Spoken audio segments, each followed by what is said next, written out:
Aloha and welcome to Wisdom Dialogues with Hope Johnson, coming to you from Hawaiian beaches on the beautiful big island of Hawaii.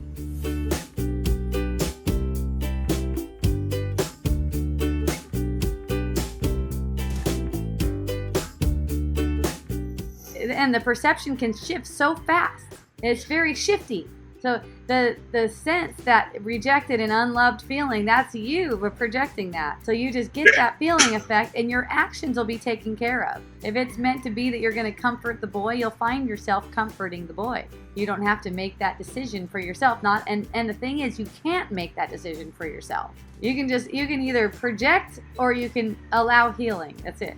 Project or allow healing. That's all.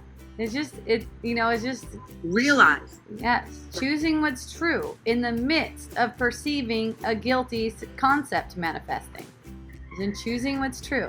I know one thing, there's no such thing as guilt. That's for sure. I've been shown that again and again.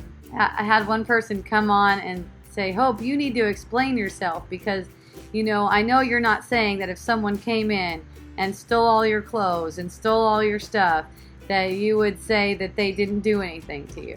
And I was like, no, that's exactly what I'm saying, actually, because they didn't.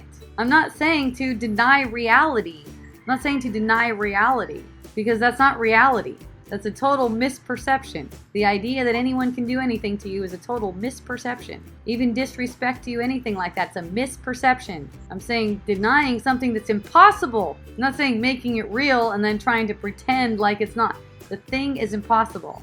And how you find out the thing is impossible is you sit with it, you get quiet with it and calm with it. Watch it. It's an energy fluctuation coming from your own body's energy field.